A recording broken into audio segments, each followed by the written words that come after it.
Okay guys, welcome to the next video. Guys, there must be something important that I'm getting ready to say or put out there or something, because I'm going to tell you, I have had interruptions after interruptions, problems, all kinds of issues. I think this is going to be probably my 5th attempt, maybe 4th, of trying to get this video out there. And and I'm not real sure what all's going on, but we're going to try it one more time. And so, so guys, welcome back to the next video. We just got done going through some information in Ezekiel 37, where we were talking about the 2 sticks and how that was equivalent to Isaiah 11. And then we were also speaking about the dry bones, the valley of the dry bones, and all of that information. And so it was either Friday or a Monday morning as I was walking into work. One of the times, either Friday morning or Monday morning, walking into work. I was just speaking to the Lord, and I was like, Father, what else are you wanting us to discuss and talk about? In Ezekiel 37, this is where we were. This is what we got done. Was there something else that we missed? Was there something that we needed to see? Is there some other in-depth study that we needed to do? Or, where do you want us to be focusing now? And I heard Ezekiel 38. Now, Ezekiel 38 is dealing with Gog and Magog. And I don't know if you all remember or if you saw the video where I actually had I'm not going to say the Lord. I don't know who it was. It was on my right side while I was laying in bed. When I rolled over in the middle of the night, I heard an audible word, and the word was Magog. Now, this was several years ago. I'm going to venture to say back in 2012 or 2013. And I heard the word. I heard where it was coming from on my right side. And I sensed actually that Magog was not a good thing. It was not a good thing. And I just, rolled over and went back to sleep. And I rolled over several more times in the night, and I heard Magog again. And so finally, the last time I said, okay, Magog, I got it. And I got up and I looked it up, and I understood, a little bit about, okay, it was Gog and Magog, the war of Gog and Magog. And so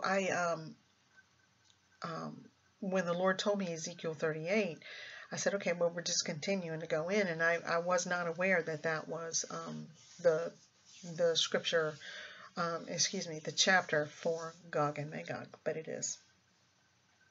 Now, also when I was just kind of walking, I thought, oh, Ezekiel's wheel. I wonder if we're going to be getting into that too. And so when I was just looking at and reading over and understanding some of Ezekiel 38, because I've really been in that study on my own for the last couple of days, and I looked up to see about Ezekiel's wheel, and that was in Ezekiel. Ezekiel chapter 1 is when they started talking about the wheel. So when I was starting to go through Ezekiel chapter 1, just kind of looking it over, because this is not what the Lord called me to. He was calling me to Ezekiel 38, but I had that thought in my mind, Ezekiel's wheel. So I don't know what that was all about. But when I pulled it up here and I started looking through Ezekiel 1, it came across something that I was familiar, had read already before, but not in Ezekiel. This was talking about. Let me just go ahead and read here. It says in verse 4, chapter 1, verse 4, "Then I looked, and behold, a whirlwind was coming out of the north, a great cloud with raging fire engulfing itself, and brightness was all around it, and radiating out of its midst like a color of amber, out of the midst of the fire. Also from within it came the likeness of 4 living creatures." Okay, now, so this is a whirlwind that's coming. out of the north a great cloud with raging fire engulfing itself, and brightness was all around it, and radiating out of it, of its midst, the color of amber, out of the midst of the fire. And also from within it came the likeness of 4 living creatures, and this was their appearance. They had the likeness of a man. Each one had 4 faces, and each one had 4 wings. Their legs were straight, and the soles of their feet were like the soles of calves' feet. They sparkled like the color of burnished bronze. The hands of a man were under their wings and on their 4 sides, and each of the 4 had faces and wings. Their wings touched one another, and the creatures did not turn when they went, but each one went straight forward. As for the likeness of their faces, each had the face of a man. Each of the 4 had the face of a lion on the right side. Each of the 4 had a face of an ox on the left side, and each of the 4 had a face of an eagle. Thus were their faces. Their wings stretched upward. 2 wings of each one touched one another, and 2 covered their bodies. And each one went straight forward. They went wherever the Spirit wanted them to go, and they did not turn when they went. So I started thinking about this. I said, no, wait a minute. I have seen this before. This was almost like those creatures that were around the throne in Revelation. Let me finish reading here. This says, let me finish, hang on one second. Let me finish reading here. Verse 13. As for the likeness of the living creatures, their appearance was like burning coals of fire, like the appearance of torches going back and forth among the living creatures. The fire was bright, and out of the fire went lightning. So now I'm thinking, well, wait a minute. Remember, we just talked about all these things about when we were talking about the darkness and what we could expect about the Lord's presence coming down. You know, is this what this is? Is this what this is all about here? And so it says here, and the living creatures ran back and forth in appearance like a flash of lightning. And then it goes in and talks about the wheel. So without getting into the wheel, my mind went immediately back to Revelation as to where this was, and because I'm not real sure I've ever read it in. Let me put something here so that I don't lose my spot.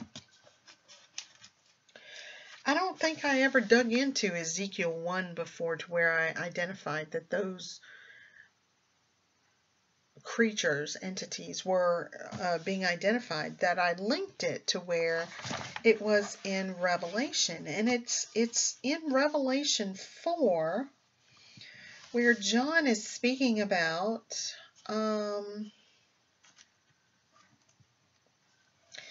verse 2, immediately I was in the Spirit, and behold, a throne set in heaven, and one sat on the throne. Okay? And he who sat there was like a jasper and a sardis stone in appearance, and there was a rainbow around the throne in appearance like an emerald, which is green.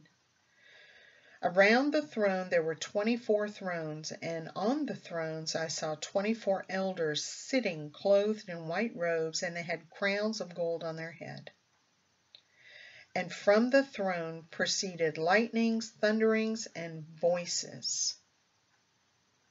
7 lamps of fire were burning before the throne, which are the 7 spirits of God. And before the throne there was a sea of glass like crystal. And in the midst of the throne and around the throne were the 4 living creatures, full of eyes in front and in back.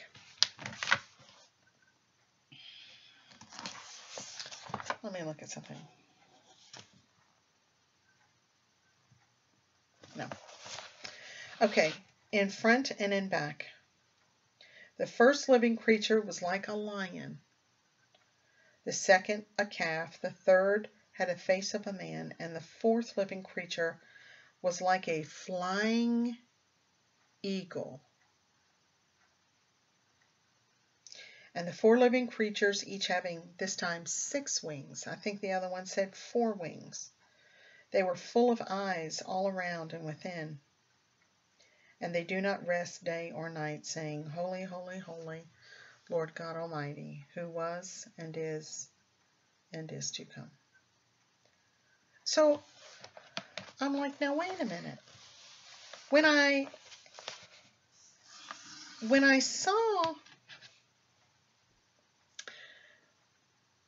originally read these creatures in Revelation, sometime back, years ago, I thought to myself, they're angels.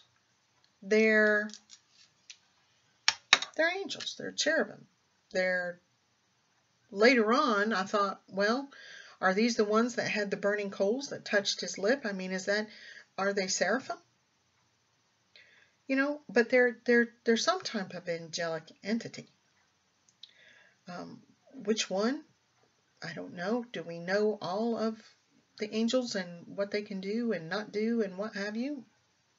I don't think so. You know, but even so, even more so, I'm not really going to go in and try to identify who they are. I just wanted to say, okay, one aspect of them was tying into something that I received a message on today in some manner. And so anyway, so I just wanted to tell you, I've been in Ezekiel 38.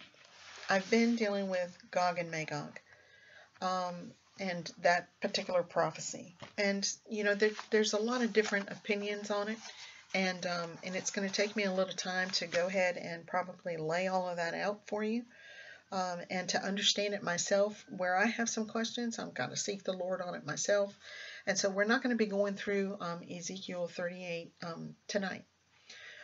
But we are going to go through a couple of messages that link into the message that the Lord gave me today, which kind of links into something that I was just reading about here just a few minutes ago. And so anyway, when I received a message today, I put that message up on Facebook. So if any of you all are already on Facebook, then you've probably already seen the message. But the message that I got today is talking about the wind and the waves again. Now, you guys, if you've been listening to my messages, then you know the Lord has been telling us about the winds and the waves, and He's telling us we're going to be carried upon the winds and the waves. And remember, I even made a video, and I said there's something about the winds and the waves. I mean, there's something about the water and the waves. And so when He gave me this information again today, I said to myself, well, you know,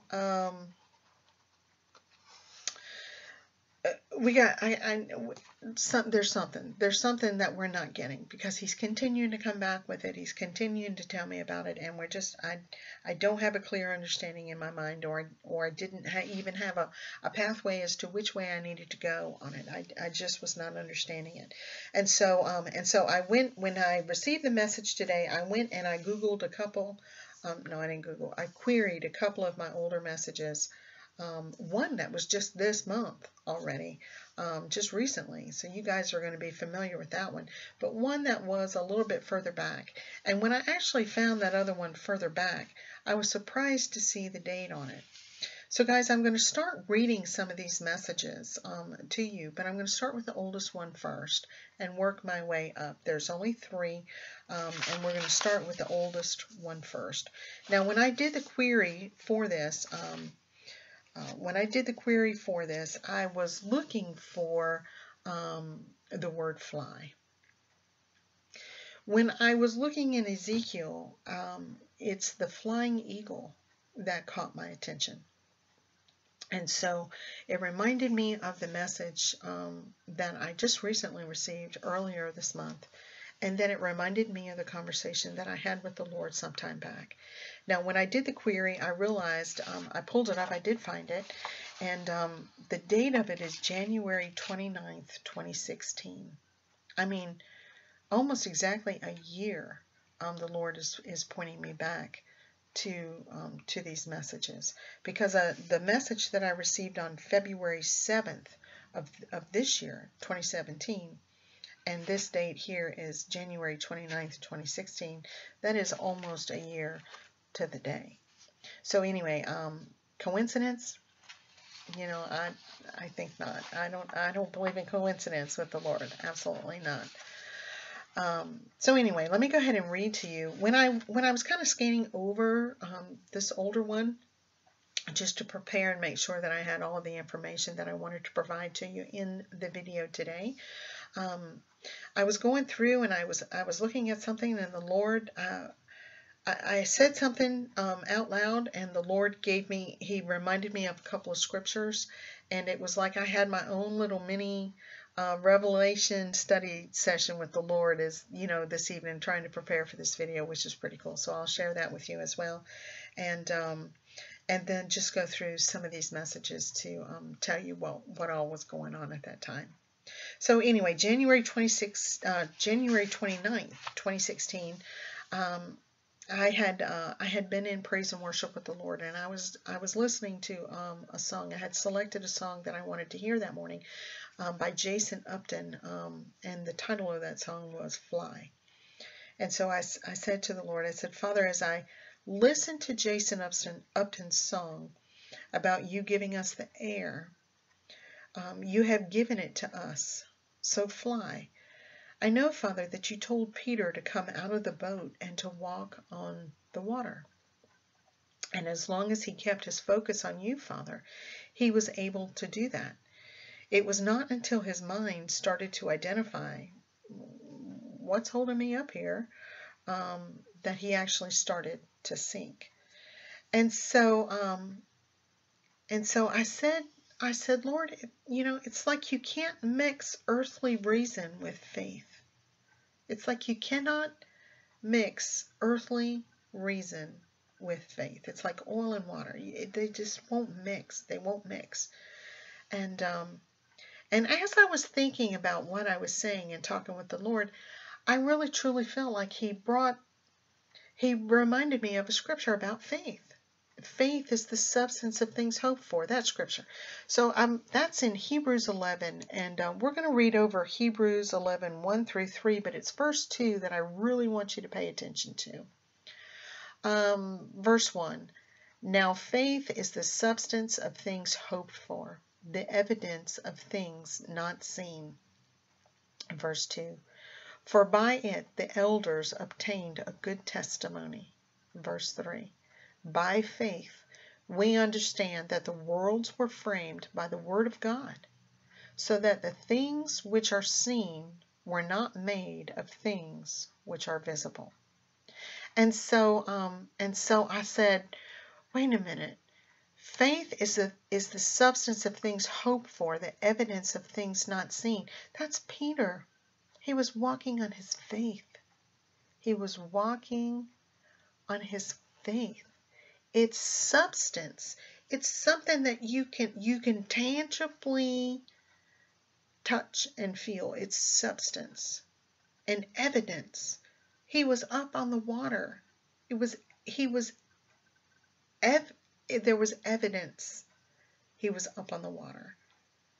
And I just thought, I get it. He was walking on his faith.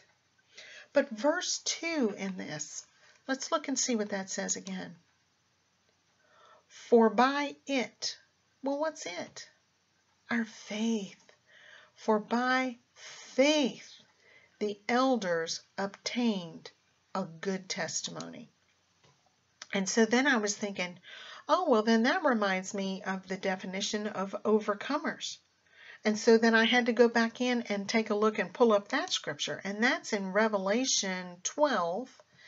And we're going to look at 10 through, do I want to read 12?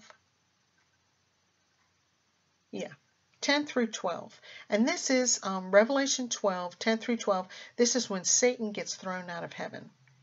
And it says, "Then I heard a loud voice saying in heaven, 'Now salvation and strength and the kingdom of our God and the power of his Christ have come.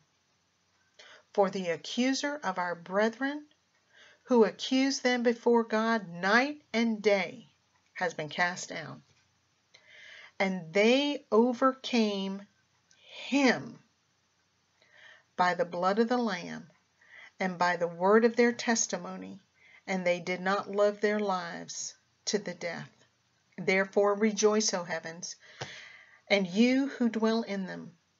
Woe to the inhabitants of the earth and the sea, for the devil has come down to you, having great wrath, because he knows he has a short time." So verse 11 is the one that I want us to look at. And they overcame him, Satan. They overcame Satan by the blood of the Lamb and by the word of their testimony. Well, we just found out what their testimony was. Their testimony was, in verse 2 of Hebrews 11, "For by it the elders obtained a good testimony." By what? By faith. Because faith has substance. By faith. I was just sitting here going, just like a light bulb went off over my head, like, duh! I was like, I get it. So guys, the Bible says that we can't please the Lord without faith, but truly, faith is the engine, it's the fuel, it's what brings things into existence. It's what brings it into existence. And so we have to build our faith.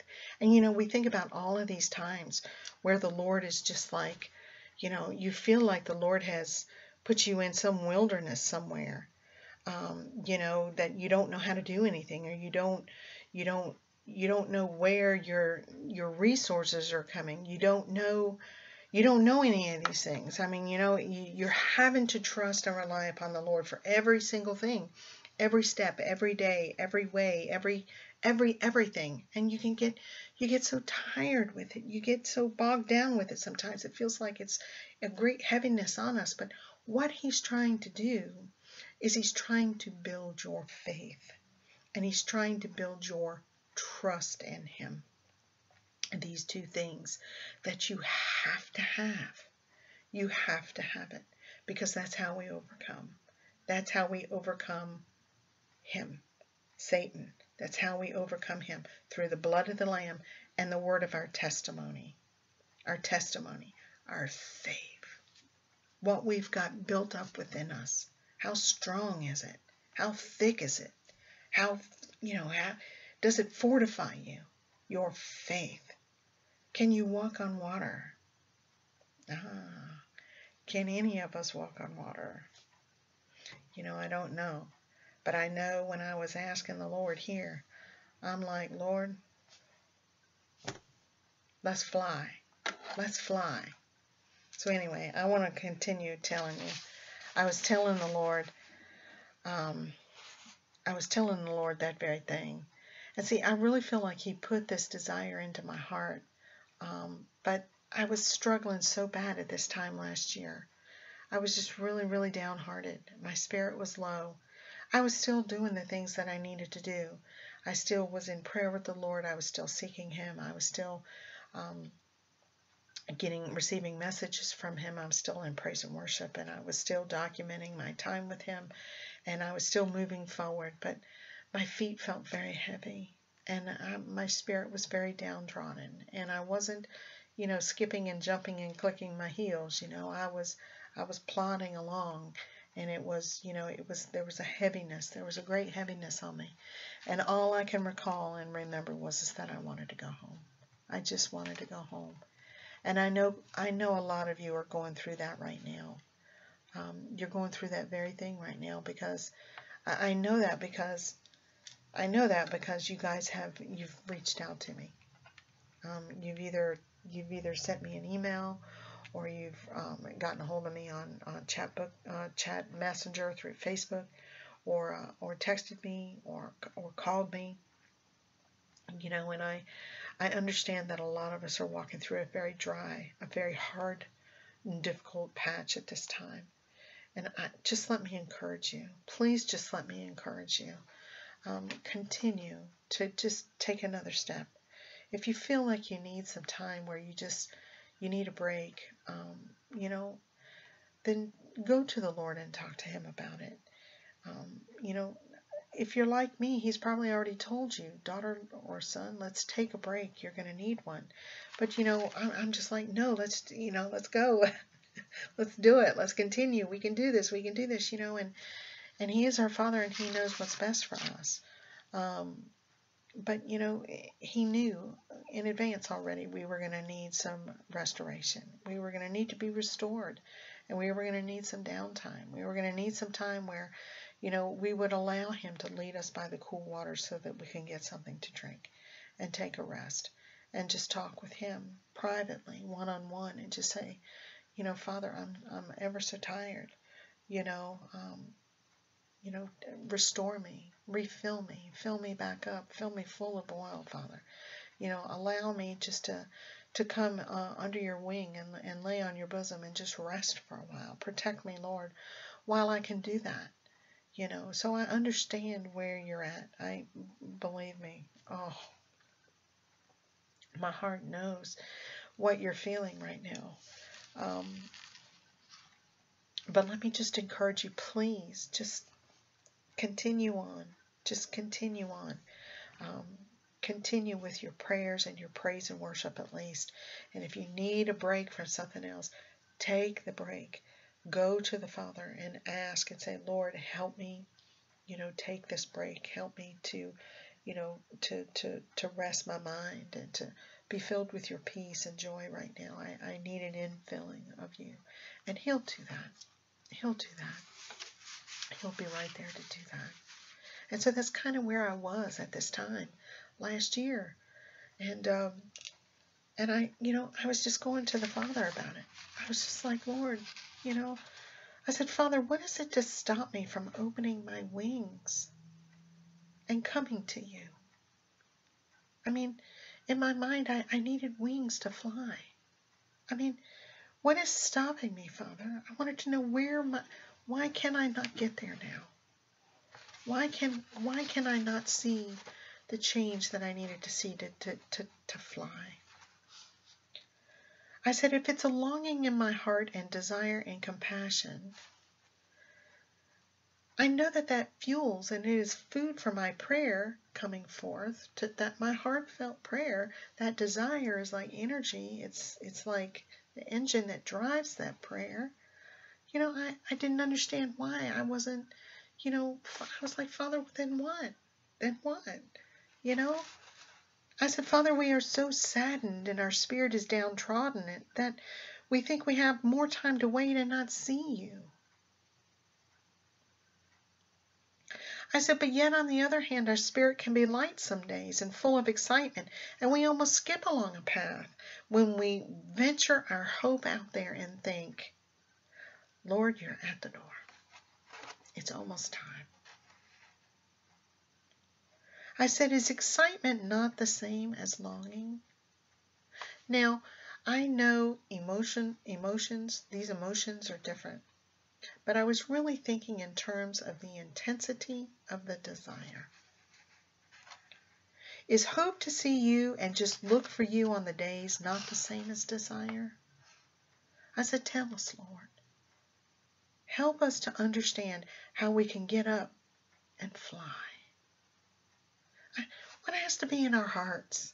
What has to be in our minds? In order to allow your power to come forth and have it happen. Tell me, Lord. I was just to the point I was like, Lord, whatever it is, just tell me. I'll do it. Whatever it is, just tell me. What has to be here? What has to be here? Why can't I get up there and fly? Why can't I do it? Why not? So I continued talking to the Lord. I said, Lord, I desire to know. And this was the conversation that we had. He said, daughter, albeit that many do not know how to go about flying in the Spirit toward the heavens where my home is, I can say that those who desire me, who desire to be near me, shall see me, shall know that I am there, shall understand that my power will infuse them, and they will be capable of many things. Wonder not how you can do these things, my child, for it will be by my hand, by my power. Now, I have to stop just a second, because while I was going through and just kind of scanning over this and remembering this conversation and where I was mentally at that time, where I was down, it was very difficult for me to continue walking at that point. And I just kind of read over this little part right here. It was like something said, go back and read that again. And I did.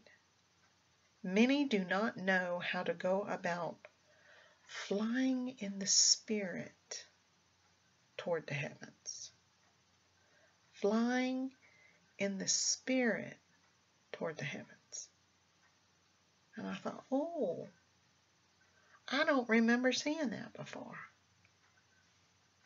I just want to make a note of that. We're going to be talking about that at some point, I'm sure. He continued, you shall rise high above the earth and see Jupiter and Mars and stars high in the heavens. You will see my hand reaching out for you. Come grab it, my love, and I will take you on a whirlwind ride high above the earth. Your desire to fly with me will not go unnoticed, for I know your heart is with me, my love. And so after I got this message, there's still more conversation here, but after I got this message, this was the part I said, I couldn't remember. I was like, man, how long ago has it been that we even talked about planets and, what planet was next to what planet and what have you. How young was I in school? I can't even recall what it is.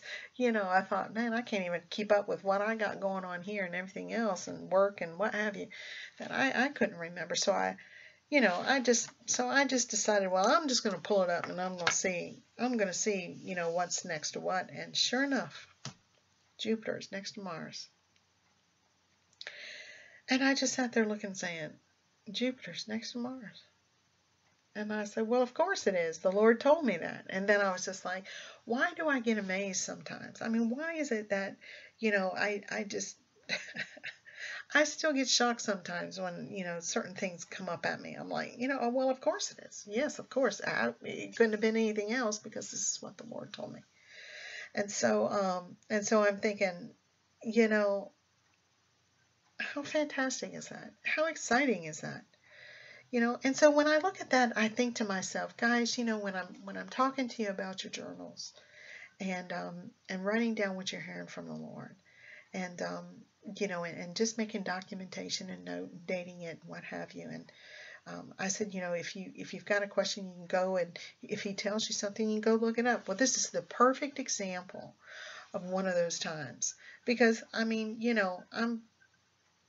I didn't remember anything about the planets. I had to go back and look it up. And so when I looked it up and I saw they were right next to each other, well, I'm going to be shooting out that direction. Then I was like, well, of course. They have to be next to each other. I'm telling you guys, when you go through and you do your journals and you get this stuff documented down, and then you start looking it up and you start doing your own research, and you're going to go, oh my God, it's going to be super exciting for you. So I just wanted to encourage you again, if you have not started your journals, please do so. A little flip notepad, keep it in your pocket, keep it in your pocketbook. Keep it in your car. Wherever maybe in a kitchen drawer, or whatever, wherever that you hear from the Lord. Some people say, well, I talk to the Lord in the shower. Then that's your prayer closet. You don't have to have your own little room. Some people say it's the bathroom. Some people say it's the bedroom. For me, a lot of times it's in my car. It's the only place I have total quiet alone with the Lord. And here in my office and in the study, was a spare bedroom that we had. This is another place that I get alone with the Lord. Sometimes I can get alone with Him while I'm washing dishes, and I hear, I have a great conversation with Him while I'm trying to wash dishes, which is hard to notate down what He's trying to say. But what I'm trying to say is keep your stuff handy, because there's going to be times that He's going to say something to you and you need to jot it down, or it's just going to be gone. And a lot of times when He gives it to you, it's really interesting stuff, or it's important stuff, or it's something that He really wants you to know. So guys, and if you have been doing that and you've started hearing from the Lord, I know a couple of you have told me that you were. I'm just going to ask if you can just put a comment down under the videos. Any video that's maybe the most recent video where people are going through and reading it, because if it's been successful for you and you've been victorious in it, some of the things that I'm saying may have helped you, but it might not help somebody else, because we all have different ways of hearing from the Lord. But something that you have done could help that person. And so maybe what you've got going on is can be encouraging to them, to give them hope if they've not started hearing from Him yet, or understanding that they're hearing from Him yet. If you could just put, you don't have to go into detail about what the Lord told you unless you're led to, or you feel like you'd like to, but at least to be able to say, this is what I did. And this is where I felt like I started hearing Him, and this is what I started doing, and and this is what He showed me, and and what have you, because that would definitely be very encouraging to those that are still trying to take that first step in that. If you could do that, that would be wonderful, and I thank you so very much for doing that. So anyway, so I'm talking with the Lord, and I've looked up the planets, and I realize of course they're right next to each other. They couldn't be any other way. It's just no other way. And so I'm talking to the Lord, and I'm saying, Father, I'm really downtrodden. I said, because the messages that you're telling me that you're coming, the time is now, and we know that we're in the season of your arrival, Lord. But then I hear others say, no, it's not now. This is not it. You're hearing wrong. There's no way that it can be, da, da, da, da, da. And it's just, I think it's just the fact that I just started to get, I didn't want to lose hope, but I knew my desire was wanting to go home. And it's not like I don't love my husband here, and it's not like, life is so horrible here. It's not. It's just that when you have that desire to be near your God, to be near your King, to be near someone that you love so much, it's a different kind of love than the love that you have for your husband or the love that you have for your children. It's a different kind. It's you feel whole. You feel nothing is missing. Nothing is broken. You feel like, it's like what I wrote down today. And let me see if I can read to you all what I wrote down today. I'm not going to read the whole thing, but I am going to read this. It's like this. It's like He's all we need. I mean, we don't need anything else. It's like He's enough. He's always enough. We could live in squander, and He's still enough. We're satisfied. We don't have to live on in a castle on a hill. We don't have to have a lot of these other things. We're satisfied because we have the Lord. And so, um, we don't have anything if we don't have Him. We are nothing if we don't have Him. And then everything that we have was given to us by Him. And so, if I have Him, I have everything. And that's the feeling. That's what I'm talking about. That's what I'm talking about. I mean, it's so hard to explain and put into words sometimes. And it's that. That's what I'm talking about. So it's not like, drudgery with, my family and, anything else. It's not that at all. I mean, you can't compare apples to oranges. It's just so hard to compare. And it's just the fact you want to be near your God. You want to be near your King. And that's what we're waiting on. That's what we've been waiting on all this time.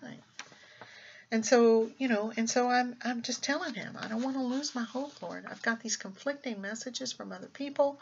I know what I'm hearing from you.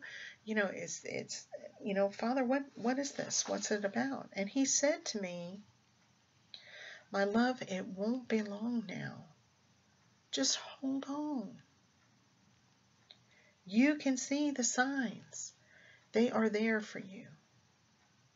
My words will not return void. Hold on, my children. So He's so empathetic and He's so understanding what we're struggling with and what we're what we're dealing with.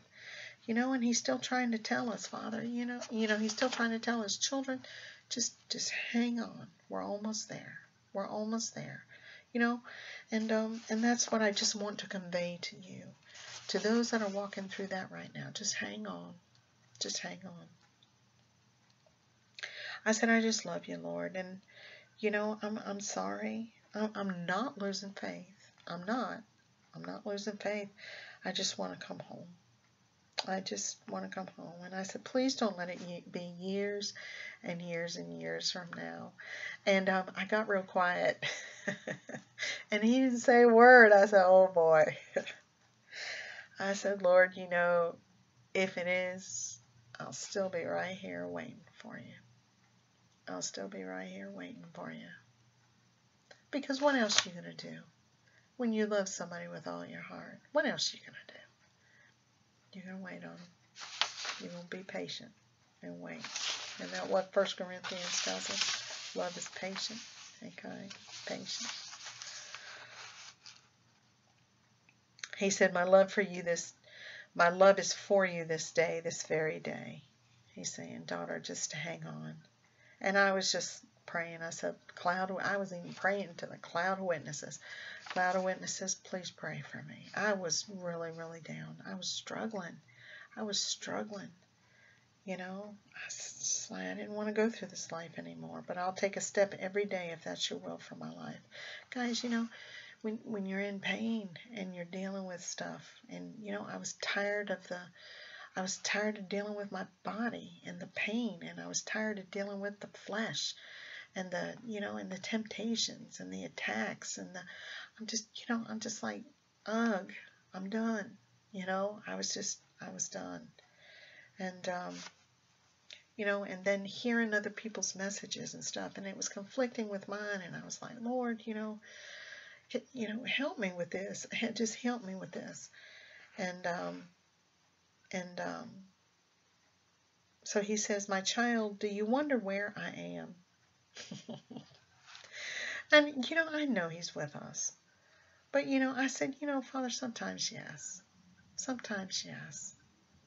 And He says, I am with you. In you, on you, beside you, around you at all times. And so now the Father kicks in. You are my love, my treasure, my joy, worth more than money could buy. Do not falter now or be dismayed about what your eyes see or your ears hear.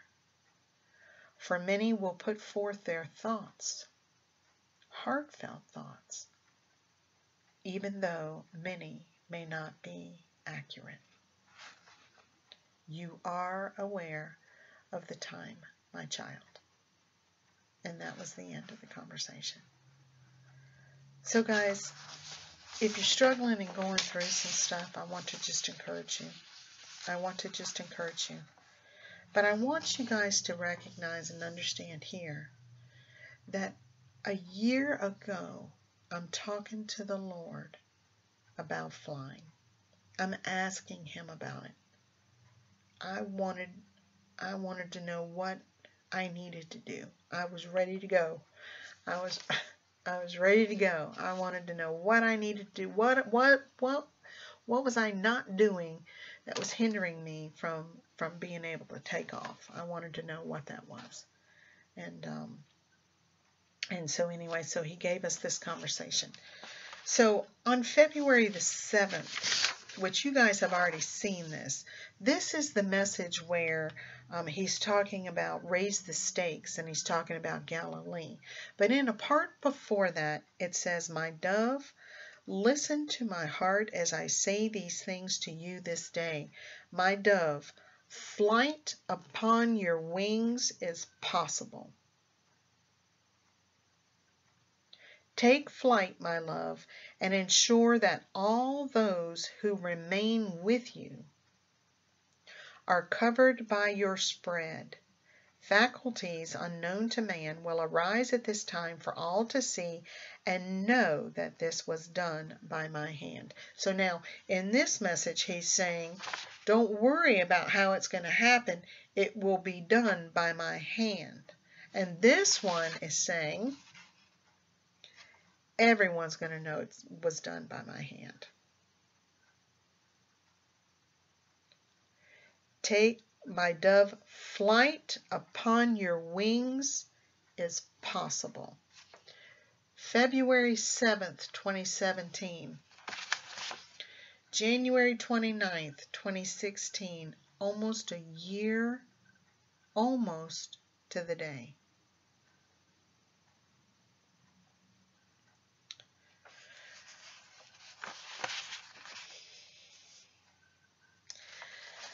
So, the message I got today, which started me on this whole trek through, I want to read to you. February 21st, 2017. Daughter, upon the winds and the waves you shall go. Guys, how many messages has He given us about the wind and the waves? A ton of them. And we even did that video. There's something about the water. There's something about the wind. There's something about the waves. You know? So anyway, upon the winds and the waves you shall go, and it shall be my great glory upon you at that time. My child, listen, for my heart longs to tell you these things. Upon the winds of the world that no man can see, and has great strength to toss things upon the world. My hand is within the wind, my strength, my way. Watch for those who say it cannot be done, for I shall say, who are you following? Mysteries upon mysteries are available to my children, those who ask for them, those who will decipher them. Many are hesitant to go beyond the placement of their footing now to step into the beyond, an area in which I am located. Step further into me, my children. Keep me near, and I shall enable you to understand all things. Little bits by little bits, precepts upon precepts, and line upon line, I give to my children for understanding and wisdom as they climb that mountain that is placed before them. It leads to home, my children. Continue climbing, stretching, and reaching for me. Whose thoughts are mine? Whose hearts hold my love? Those that are indwelt in me, and I shall soon fill to the brim. Your love being shown through you, my children, is my love given unto you, to be shown unto the world, my light, my charge. You shall see that my hand is upon your lives when you go about and gather those I send you to. They are there waiting for you, my loves, and will follow once given truths. Your job is in me, and I in you. And together we will change the world. We will make all crooked places straight, and enable those who are bound to come forth, breaking all binds that hold them. My friends of the world, hear me now. Your time is coming. It is short now. Stand tall and strong when I call your name. Come forth unto my glory. All can see me in you. Your ways upon the earth are my ways upon the earth, for I indwell within you. Watch for me, my loves. It is coming soon. Falter not. I am on the way. Shalom. And that was the end of the message. So guys, I know that sometimes you hear certain things. You'll hear in messages like this one says, my friends of the world. And then sometimes he says, my children of the world. Those are two different groupings of people that he is identifying. When he says my doves, he's identifying different things. Now he is a father. He does have love for his children. He will say endearing things along a lot in the messages. He will, say my doves when he knows what your name is, but he's calling you an endearing name. But when he's talking about friends of the world here, he's speaking of his friends. And when we think about being a friend of God, we have to understand where that is in placement. That is above all things. That is above being his child. That is above being his brother or sister. That is above him being our father. That is above, not above him being our father, but that is above us being his child. That is above all of these different little levels of relationships or things that he would call us as to what our relationship is with him, to where it graduates. It's above being a servant. It's above being a bond servant. He's talking about to be a friend, to be elevated, to be a friend. That is top. That is one of the top levels that he has. And so just to kind of shoot that and drive that home, I pulled up as far as what true friendship means according to the Bible. What does it mean to be a friend? And it says that the Lord Jesus Christ gave us the definition of a true friend. Greater love has no one than this, that he laid down his life for his friends. You are my friends if you do what I command. I no longer call you servants, because a servant does not know his master's business. Instead, I have called you friends, for everything that I learned from my Father I have made known to you. And that's in John 15. And so Jesus is the pure example of a true friend, for he laid down his life for his friends. And so when the Lord is calling us friends, his friends, he's bestowing a very honorable position. He's trying to tell you it's up here. It's up here. And so there's a couple of more. Let's just go ahead and drive this home, because I want to make sure that you all understand. So it says here that a friend loves at all times, and a brother is born for adversity. And that's in Proverbs 17. A man of many companions may come to ruin, but there is a friend who sticks closer than a brother. And that's in Proverbs 18. So a friend is closer than a brother. So see, it's escalating past some of those relationships, like I was saying. Wounds from a friend can be trusted, but an enemy multiplies kisses. That's in Proverbs 27. And so the principle, let's see, can two walk together except they be agreed, in Amos 3. And so there's a lot of different things in here that it's talking about, that a friends are of like mind.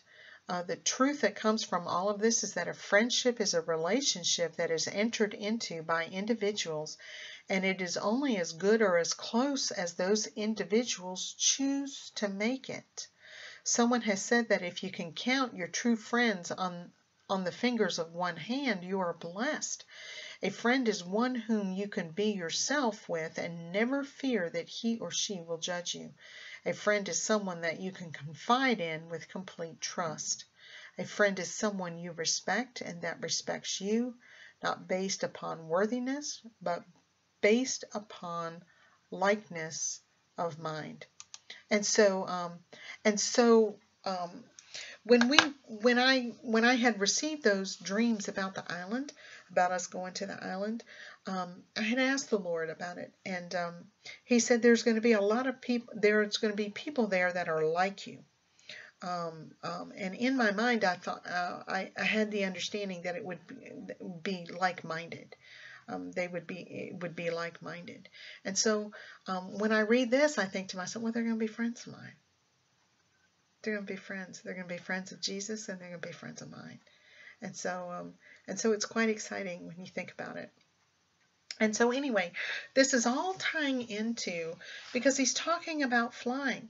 I remember when I first started looking at this and talking with the Lord, I had talked with the Lord about where He wanted me to study next. Where did He want me to go? And He was pointing me, just go ahead and continue on into Ezekiel 38, which is Gog and Magog. Which, when I heard those words back in, 2012, 2013, I heard those audible words in the middle of the night of Magog. I know He's been trying to get me to go into that area, but I've not like, daughter, you need to go in and study that right now. I mean, He's just pointing certain things out to me along the way, but I think now, Ezekiel 38 is what we're really going to be digging into. And so I've been in it for the last couple of days, and the prophecy is quite extensive. And some of the research that I've been doing for just on my own to understand what all's going on with it, it's understanding that there is some division as to who exactly Gog is, and so we'll get into that in a little bit. I'm not really prepared to start talking about that at this point. I have learned an awful lot. I'd like to go into prayer about it with the Lord before presenting it to you to see if it is still what He wants me to present in a video, or if this was just personal study for myself. But when I went in and looked into about the wheel, and I started looking up about these entities, it's the thing about the eagle that caught my eye. And I said, well, is that how we're going to ride upon the wind?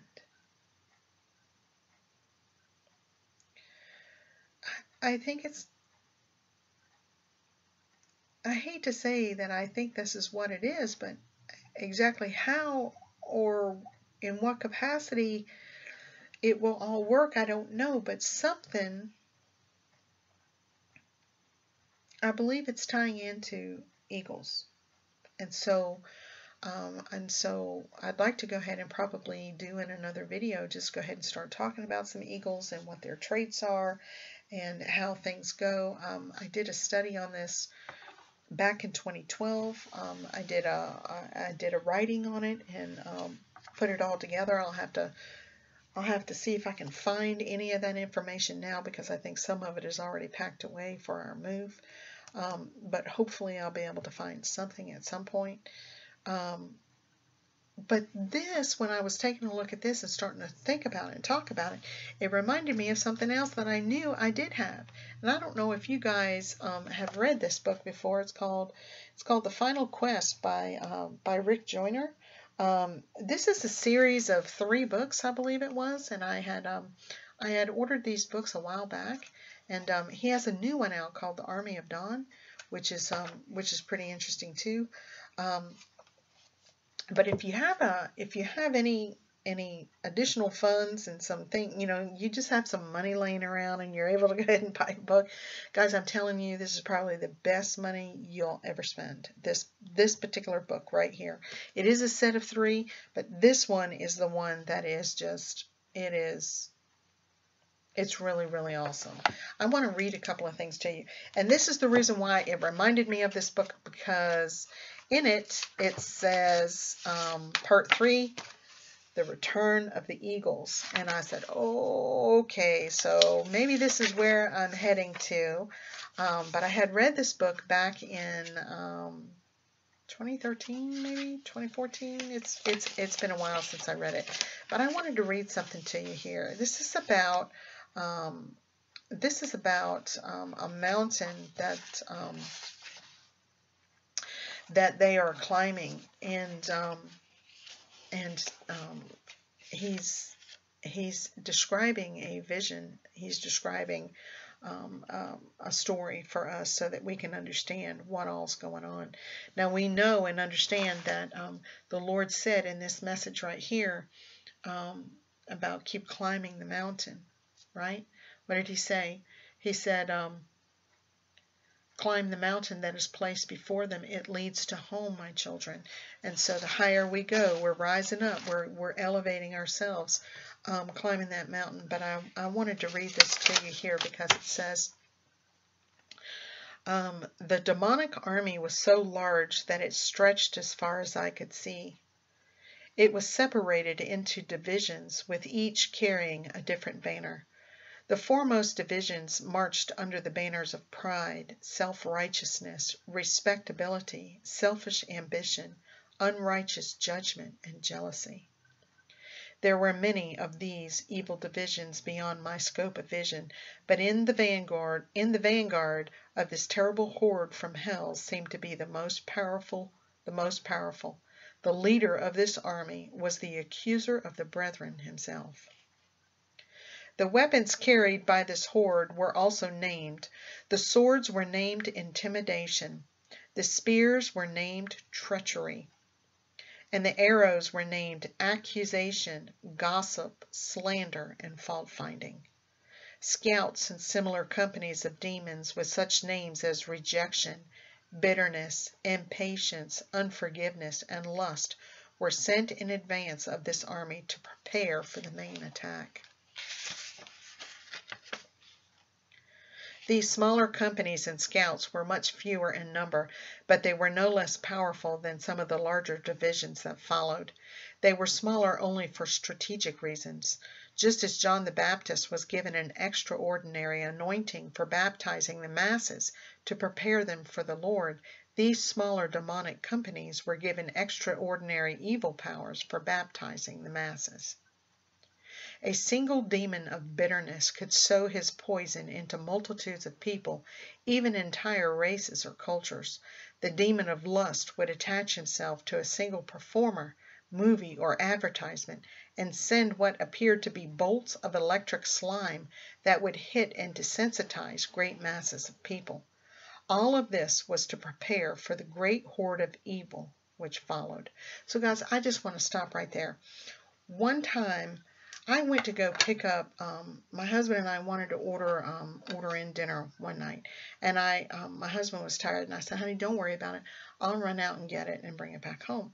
And so I had gone into the Chinese restaurant, and I had placed the order, and I was just waiting for my order. And as I had gotten done paying for it and was waiting on my order, I needed to get to the side so that other people could get up to the counter and order. And when I had tried to move to the side, there was this man standing there, and he would not move. He was right in an aisle away. And you couldn't get around him. You couldn't, you just couldn't get anything. So so instead of me trying to scoot by him, I walked all the way around like a trash can to get around him. But I sensed this weird spirit about him. It was just like I can remember feeling it. It was like I felt like something had jumped on me. I didn't know what it was. And by the time I had gotten home with the Chinese food with my husband, I had all of these things coming into my mind, like really vile and sexual in nature and just perverted. Like, I'm like, where is this coming from? And I had to rebuke it and cast it out of my thoughts. I'm like, what is this all about? And I had to go into prayer with the Lord and the whole 9 yards. Guys, I'm telling you, I picked up a spirit from this man. Whatever he had on him tried to jump on me. And in 5 minutes, I mean, I lived like 5 minutes from a Chinese restaurant. It took less than 5 minutes for this thing just to try to work its way into me and try to get into my mind and thoughts and what have you. And I thought, oh no, you don't. Oh no, you don't. And I had to go through and cast that thing out and call the warring angels down to get him away from me. I had to bind and loose. I mean, I thought, what in the world? But I felt it. When I tried to get around him, he had this like arrogance about him, like, I'm not moving, and I'm like, well, I went around by the trash cans. I didn't care. I didn't want to bother anybody. I just needed to get out of the way so other people could get up. And, and I felt it. I felt like, oh, something's not right. It was like I felt it. And so guys, when you read stuff like this and you're like, oh, wow, I don't even know if that's even true. I'm telling you, you just haven't had the experience yet. You haven't. And I pray you don't. I pray you don't. But I've heard about this stuff. And so anyway, just to come back into where the eagle part is, I wanted to read this to you because, not the whole book. I mean, that's the middle of the chapter. But there are a couple of things I wanted to read to you here because it's really information. I mean, it's really interesting information. And so the name of this particular chapter is The Return of the Eagles. On the horizon, I saw a great white cloud approaching. Hope arose in me just from seeing it.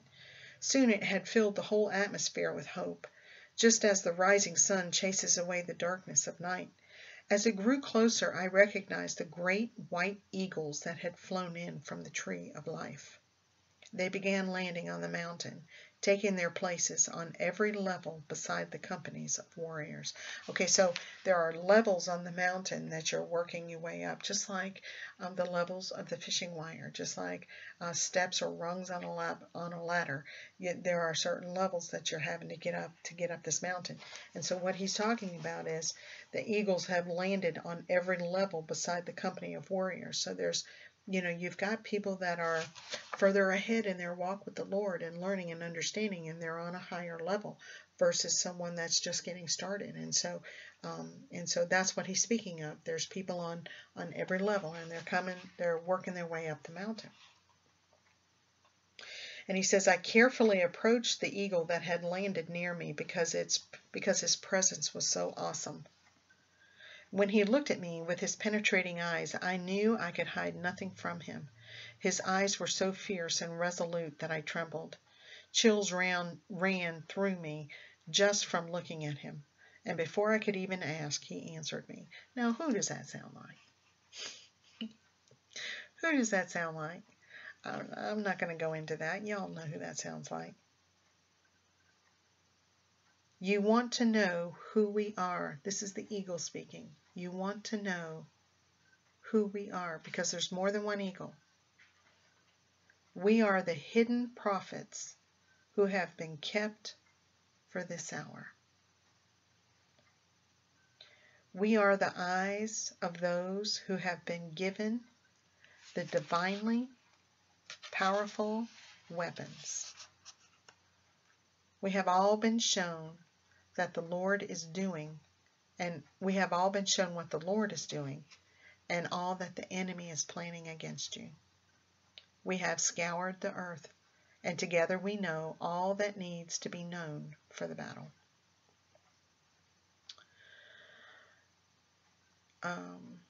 Did you not see the battle that just took place? I asked with much irritation as I dared to express. Couldn't you have helped those warriors who were just taken captive? Yes, the eagle responded. We saw it all, and we could have helped if they had wanted our help. We would have helped them by holding them back, telling them to sit and be still. But we can only fight in the battles that the Father commands, and we can only help those who believe in us. Who believe in who? The prophets. Who have been hidden and kept for this hour.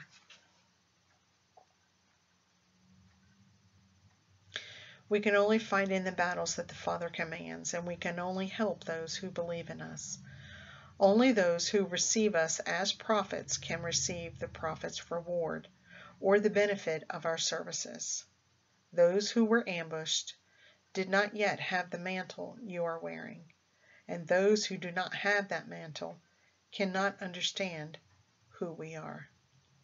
We all need one another, including these here who are still wounded, and many others whom you do not yet know.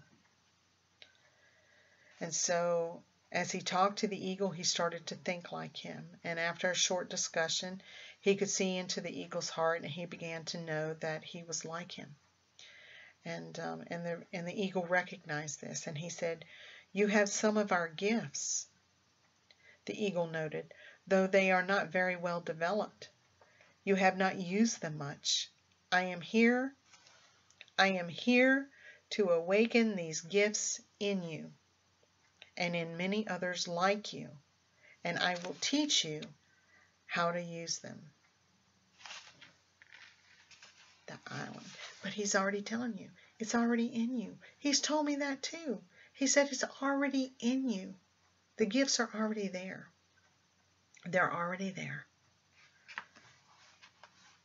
I will teach you how to use them. Is that the island? Is that when we go to the island? I don't know. In this way, our communication will be sure. Unless we have sure communication, we will all suffer many unnecessary losses, not to mention missing many great opportunities for victory. So we have to be able to hear him to communicate with him. We have to be able to hear him. We have to be able to talk and to hear and to listen, because it's a conversation. You know, it's not just us praying and talking. It's not us just saying, "Lord, please say something to me." It's a conversation, and we have to have that sure communication. We have to know what we're hearing is the Lord, because it's just like what we talked about the other day. We have to be able to hear from him, because there's going to come a time he's going to instruct us and tell us where to go, when to move, when not to move, what's going on, how, where, what we need to do, the whole 9 yards. And we're going to need to know. We're going to need to know these things. And so he says, "Well, where did you just come from?" I asked. And this is the eagle. "We eat snakes," the eagle replied. Now we know what a snake is, right? What it represents, right? "We eat snakes," the eagle replied. "The enemy is bread for us. Our sustenance comes from doing the Father's will, which is to destroy the works of the devil. Every snake that we eat helps to increase our vision." Now, we're going to be going in and talking about some of the attributes of an eagle, but vision is one of them. An eagle can see a long ways away. They have very acute vision. So he's saying here, every snake that we eat helps to increase our vision. Every stronghold of the enemy that we tear down strengthens us so that we can soar higher and stay in the air longer. We have just come from a feast, devouring the serpents of shame, which have bound many of your brothers and sisters. They will be here soon. They are coming with the eagles we left behind to help them find the way and protect them from the enemy's counterattack. And so this is what he's saying about the eagles. He's saying these eagles are very sure of themselves, but not prideful. They knew who they were, and they knew what they were called to do. They also knew us, and they knew the future. Their confidence was reassuring to me, but even more so to the wounded who were still lying all around us. Those who had recently been too weak to talk were actually sitting up and listening to my conversation with the eagle. They looked at him the same way lost children would look at their parents who had just found them. And so the wind of the Spirit, when the eagle looked upon the wounded, his countenance had changed as well. In place of the fierce resoluteness that he had previously exhibited, he became like a soft, compassionate old grandfather. The eagle opened his wings and began to gently flap them, stirring up a cool, refreshing breeze that flowed over the wounded. It was unlike any other breeze I had ever felt before. With each breath I was gaining strength and clarity of mind. Soon the wounded were standing and worshiping God with a sincerity that brought tears to my eyes. I looked up at the mountain. The eagles were all gently flapping their wings. Everyone on the mountain was being refreshed by the breeze they were stirring up, and we all began to worship the Lord. Guys,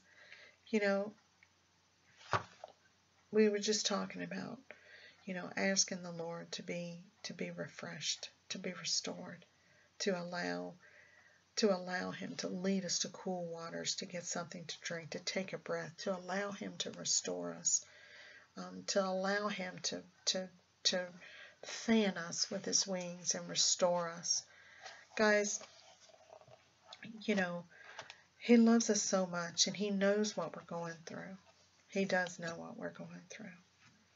But guys, I want to say to you, I think we're going along the way that the Lord wants us to go at this time. I think once we get into some of the attributes of what the eagles represent, I think it's going to be very, very exciting to you. I think it's going to show you a lot of things probably about yourself that you weren't aware of. If you do have a chance to try and pick up the Final Quest book by Rick Joyner, you will not be disappointed. I can guarantee you that.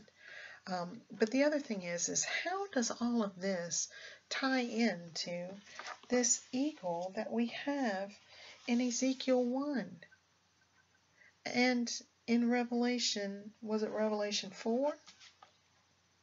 Are they the same creatures? Are they the same entities?